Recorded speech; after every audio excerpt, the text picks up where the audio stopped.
tomado alguna cosa. A ver qué opinan. Buenos días a todos y bienvenidos a los coloquios del Instituto Micrópolis. Este debate, el debate del día de hoy, como habéis visto en el vídeo, tiene mucho que ver con el ocio digital, pero sobre todo con el ocio digital en familia. En primer lugar, yo quería, de alguna manera, iniciar el debate preguntando a Jorge Tolsa qué atractivo tiene la oferta, o existe alguna oferta más familiar en comparación con una oferta más individual, que posiblemente es lo que más estamos viendo hoy en día, que se está fomentando a través de estas nuevas tecnologías. Nosotros, por los estudios de generaciones interactivas, vemos que hay pantallas que por su naturaleza pues son más dadas a utilizarse individualmente, como el móvil o a lo mejor Internet con determinados fines, pero otras se utilizan tanto en solitario como muy comúnmente en compañía de personas, como una actividad social. Pues el caso de la televisión, más de la mitad, la mayoría de chavales, ve la tele solo, pero también acompañado por hermanos, por padres, ¿no? Y también es el caso de los videojuegos, por ejemplo. Es una pantalla que se utiliza muy comúnmente con amigos, ¿no? En menor medida con padres. La cuestión es que muchas veces hay ciertas pantallas que no se utilizan pues en conjunto con los niños por la existencia de esa brecha que puede haber, ¿no?, generacional. Es decir, el padre a lo mejor tiene miedo a la tecnología y no concibe pues que puede utilizarla como una actividad familiar más con el niño y de hecho esto yo creo que es algo no solo bueno sino incluso necesario, ¿no? Porque las tecnologías al final requieren una mediación por parte de los padres, ¿no? Hay que educar al niño, darle pautas, porque si no pues traen ciertos peligros. Entonces una manera buenísima de mediar es utilizarla activamente con el niño, ¿no? Acompañándole, jugar con él al videojuego, intentar, sobre todo en el caso de los más pequeños, conectarse con él a internet, ir guiándole, ¿no? Yo diría que el ocio en familia es fundamentalmente un ocio analógico, pero también es verdad que se puede hacer con una pantalla de por medio. Juntarse una tarde de un viernes a ver una película todos juntos o echarse un partido de tenis en la Wii, y que son muy parecidas en su dimensión educativa y de contacto a las que se hacen con otro tipo de materiales en la casa. Hacer manualidades o ponerte a hacer algo de cocina. Yo diría que cuanto más fácil es para el adulto usar estas nuevas tecnologías, cuanto más disfruta usándolas, parece que en nuestros estudios los chicos las usan menos tiempo, más controlada y más inteligentemente. Uno puede estar viendo la televisión, el otro puede estar con otro miembro de la familia utilizando un ordenador o un videojuego. ¿Cómo encaja esto un poco dentro del concepto de ocio familiar, que yo creo que es una situación que cada vez se está produciendo más, lo que es de alguna manera el multitasking aplicado al ocio? No es la herramienta, sino el tipo de comunicación que hay en la familia la que genera que eso sea una actividad común o de estar estando juntos, o una actividad en la que cada uno se refugia en lo suyo para no estar con los demás. Entonces, tú puedes leer el periódico para no tener que hablar con otro, o puedes leer el periódico comentando las noticias, levantando de vez en cuando la cabeza, viendo, ¡ay, te ha salido bien esto! O sea que depende un poco del tipo de relación. Desde el punto de vista de las redes sociales, y hemos visto que efectivamente los niños pasan mucho tiempo ahí con los padres individualmente. ¿Cómo lo veis? ¿Cómo lo tratáis desde Twenty? También como el entorno familiar, cuidarse del entorno familiar, ¿es más individual la interacción con la plataforma? La interacción es totalmente social, ¿no? De hecho, en eso consiste una red social, en comunicarse, en chatear, en subir fotos. En realidad es como hablar por teléfono o quedar con tus amigos, pero hacerlo de una manera digital. Lo que sí es verdad es que Twenty está pensado para que haya comunicación entre iguales. Es decir, no es para comunicarte con tus padres o con tus abuelos, sino es más bien para comunicarte con tus amigos, con tu círculo de amistades. Al igual que un chaval el fin de semana queda con sus amigos y no invita a su padre o a su madre a ir con él, porque todos lo veríamos raro, ¿no? Ocurre lo mismo. Twenty es para que tú hables con tus amistades. Eso no significa que tus padres no puedan participar en el proceso. Es decir, los padres también pueden educar, pueden interesarse, pueden estar ahí, preguntar pues con quién hablas, qué amigos tienes, asegurarse un poco también de que lo están usando bien, pero respetando la privacidad que tiene un adolescente, ¿no? Yo, de hecho, aquí de mi opinión, soy de la opinión de que los niños hoy en día se comunican mucho más de lo que han hecho nunca. Lo que pasa es que en otro entorno, ¿no? ¿Qué pensáis un poco sobre esto de si es efectivamente individual, si hay una posibilidad también de que las redes sociales sirvan como un elemento de ocio familiar para toda la familia? Yo diría que hoy en día ya por el manejo de las TIC es fundamental en el entorno familiar, pero durante una etapa, que es una etapa en la que además los propios niños demandan esa relación con sus padres para jugar, ¿no? Es decir, estaríamos hablando tal vez pues de hasta los 12, 13 años aproximadamente. A partir de los 14 años yo creo que el ocio digital en familia es mucho más complicado. Pero no solamente el ocio digital, sino cualquier forma de ocio. El bailar, el hacer deportes, etcétera, pues con una videoconsola, por ejemplo, el descargar o el ver música, etcétera, es decir, el participar en distintas actividades toda la familia, mientras el niño es receptivo a esa situación, ¿no? Que hay que esperar a que el menor esté preparado también, ¿no? Entonces consideramos, por ejemplo, que los menores de 14 años para abajo, es decir, los de 13, los de 12, los de 11, etcétera, no están preparados todavía para saber cuáles pueden ser las implicaciones de volcar demasiada información, fotografías, etcétera, en una red social, ¿no? Para impedir, en la medida de lo posible, porque la tecnología no lo permite al 100%, impedir el acceso de los menores de 14 años a las redes sociales, porque consideramos que no están preparados para ello. Los menores están pasando mucho tiempo delante de las tecnologías de la información y la comunicación, las están utilizando, forman parte de su vida, pero nadie les está enseñando. En ese sentido, ¿qué pueden hacer las familias? También depende un poco del tipo de red social que hablemos. Aquí hablamos a veces, cuando hablas de red social, a lo mejor lo primero que te viene a la cabeza es Twenty o Facebook, que efectivamente, como decía María, son redes sociales más concebidas pues como un espacio de intimidad del chaval, de refuerzo de sus relaciones de amistad con sus compañeros, con sus iguales. Entonces, ahí, al igual que como cuando el chaval queda con sus amigos el fin de semana, hay que plantearse realmente realista que el padre se entrometa, se haga amigo del chaval en la red y le controle. Yo creo que esa no es la pauta más adecuada, ¿no? Yo creo que en redes como Facebook, como Twenty, la clave está en intentar conocer la herramienta, saber cuáles son los principales riesgos que entrañan. No compartas información privada o ten cuidado con agregar a desconocidos, es decir, el acompañarle un poco, ¿no? Yo creo que ahí es el papel que pueden ejercer. Yo creo que la educación en el tema de las tecnologías dentro de una casa, de una familia, es un reflejo también un poco de el tipo de relación que tienen los padres con los niños, que generan, ¿no? Si generan un clima de confianza, de puedes contarme si tienes un problema. Entonces, al final no hay una única pauta, ¿no? ¿Cómo contempláis otros elementos aparte de las redes sociales como dentro de lo que sería un ocio familiar o un ocio compartido dentro del hogar? Hay muchísimos tipos de ocio digital, ¿no? Sobre todo los videojuegos, y luego también el que los padres se interesen un poco por Internet, por las redes sociales, que investiguen, que lean, porque eso va a permitir que luego, aunque no sea delante de un ordenador, pero que puedan conversar sobre esos temas, ¿no? Entonces lo importante es conocer para poder educar, y eso es una forma también de, quizás no de ocio, pero sí de comunicación familiar. En esto de Internet, la ventaja es que todos somos aprendices, porque todo está cambiando todo el rato.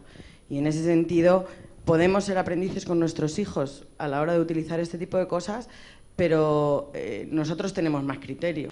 Si tú le pones al niño un cuarto, con la puerta cerrada, con una televisión, un móvil, un ordenador, probablemente no salga de su cuarto. Si de alguna manera colocamos esas pantallas en el lugar de estar común, se convertirán en cosas que se hacen en común. ¿Cuál es el entorno en el cual el niño debe estar dentro, utilizando la tecnología, la familia, en un entorno más familiar, es decir, en el ordenador en el cuarto de estar, el ordenador en el dormitorio? Si queremos que esa tecnología se esté utilizando para trabajar, y es bueno asociar las tecnologías de la información y la comunicación al trabajo con respecto a los menores, pues puede estar en su habitación, en su dormitorio, ¿no? Pero si estamos hablando de una herramienta que tiene una conexión a Internet, que te permite establecer contacto con personas de todo el mundo, que tiene una webcam, una cámara web integrada o colocada al lado, etcétera. Entonces ya estamos hablando de una herramienta que no es solamente para trabajar en absoluto, sino que puede estar más relacionada con el ocio, sea familiar o no. Y entonces sí es recomendable que esté en una zona, por supuesto, común de la casa, ¿no?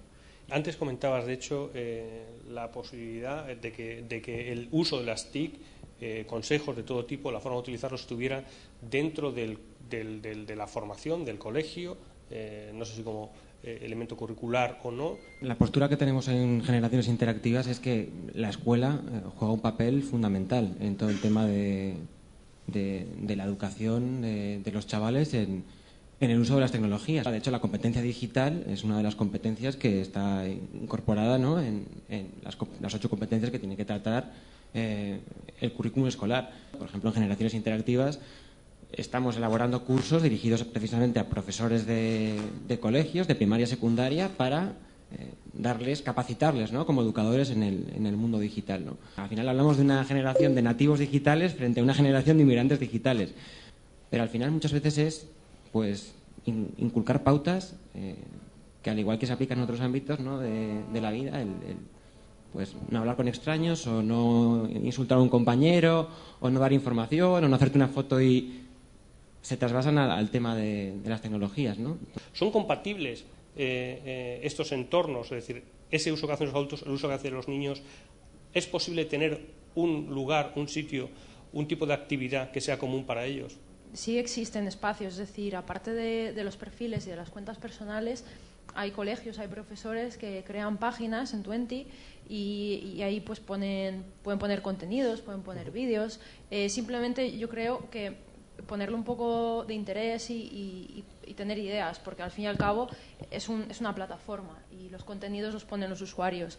Internet es una herramienta y los contenidos pues ya son cuestión de que el propio usuario pues quiera usarlos y colgarlos y compartirlos.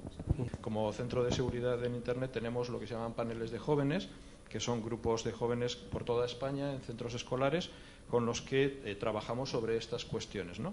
Entonces ellos, por ejemplo, ponen de manifiesto cuáles son los cambios que se producen en su entorno familiar cuando ellos muestran cómo se usan las TIC en su casa, ¿no? Y cuando son los propios hijos los que enseñan a sus padres las posibilidades que esto tiene, pues en todo caso lo que va a terminar surgiendo es, oye, vamos a repartirnos la herramienta porque yo también la quiero usar. Lo que pasa es que mayoritariamente los adultos, los padres, las madres, etcétera, no están utilizando todas las posibilidades de las nuevas tecnologías y están utilizando herramientas como el iPhone o como el Galaxy o como el aparato que sea solo para llamar por teléfono, que es para lo único para lo que no lo utilizan los adolescentes, ¿no? Yo estoy muy de acuerdo con lo que se está diciendo. También me gustaría recalcar el mal uso que hacen las familias de la tecnología que tienen los adolescentes. O sea, cuando la familia usa el móvil o usa las propias redes sociales para no dejar salir, para controlar, para no dejar espacio, para inmiscuirse, para meterse de más. A veces las familias también tenemos que colocarnos en nuestro lugar con respecto a las relaciones con nuestros hijos. Ellos también quiero decir, van a ir sabiendo manejarse en los distintos entornos, en el sentido de que los padres monitorizan, no necesariamente controlan en todas las edades de la vida de los niños. Los propios menores muchas veces se reconocen como usuarios muy hábiles de las herramientas y autodidactas, pero también reconocen sus lagunas. Saben que hacen cosas que no saben si se pueden hacer y qué consecuencias tiene el hacerlas, y saben que cometen errores sobre los que nadie les ha advertido, ¿no? Entonces creo que las familias, aun partiendo del desconocimiento a lo mejor sobre estas tecnologías, pueden seguir aportando cosas a medida que el menor va abriéndose. La monitorización, el control. No sé si los padres aquí, la participación que tienen junto con los niños en lo que es el acceso a la web, a las tecnologías de la información conectadas a Internet, tienen un approach mucho más desde el punto de vista de la preocupación que hacen, dónde están, con quién hablan, que desde el punto que un punto de vista de ocio. Esta es una plataforma para que los niños se formen, disfruten, se relacionen, ¿no? Es verdad que los padres, a lo mejor, la primera preocupación es la de no hagas, ten cuidado con quién hablas, ¿no? Pero tal vez ahí nosotros debamos hacer una labor un poco de dar a conocer y educar también en lo que es el uso con beneficios, ¿no? No solo el evitar los peligros, sino el saber sacar provecho, y eso también requiere mucho el estar capacitado, ¿no? Los propios menores lo piden, lo demandan, ¿no? Yo quiero que a mí me ayuden en estos temas. A lo mejor necesito menos que me ayuden en cuanto a cómo divertirme con esta herramienta. Y a lo mejor soy yo el que tiene que enseñar a mis padres a divertirse con esta herramienta.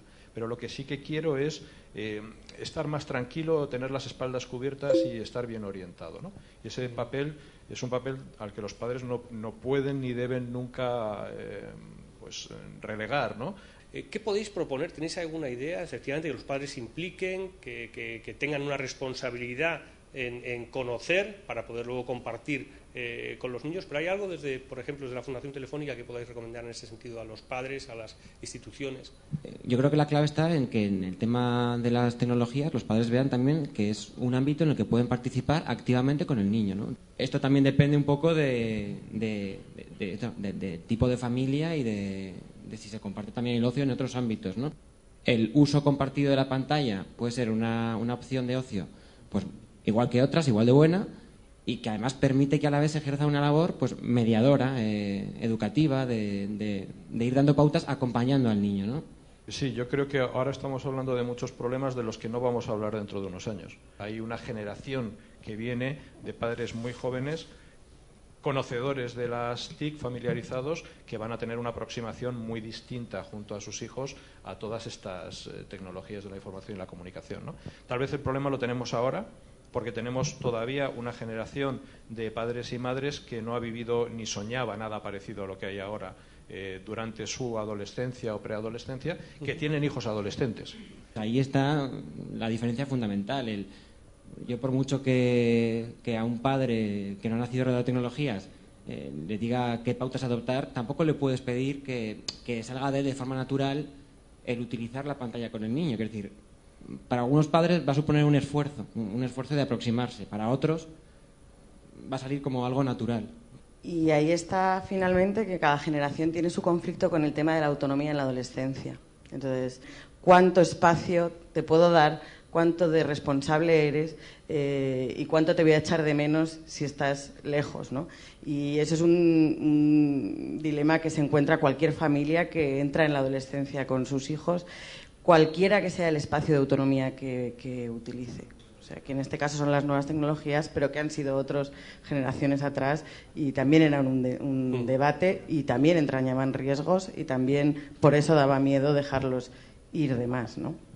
Realmente el ocio digital de las familias, de los niños y cómo hay que tratarlo, efectivamente tiene algunas especificidades, puesto que pues, por el propio entorno en sí, pero no difiere realmente de cómo nos relacionamos con nuestros hijos y familiarmente en cualquier otro ámbito de la vida, etcétera. Igual que los niños a determinadas edades no les dejamos que vayan solos a jugar al fútbol, a no sé dónde, pues lo mismo en la red y según efectivamente los rangos de edad de los niños hay que estar, lógicamente, con un approach o una aproximación distinta a eso, que cuando ya efectivamente son niños por encima de los 14 o 15 años, que lógicamente tienen una opinión mucho más formada y lógicamente tenemos que haber hecho como padres todo el camino anterior para llegar a ese momento donde podemos de alguna manera soltarles la mano. Internet es una plataforma que permite multitud de opciones, tanto educativas como de ocio, como de relación, de comunicación, etcétera, y lo que hay que hacer es, como padres y como familias,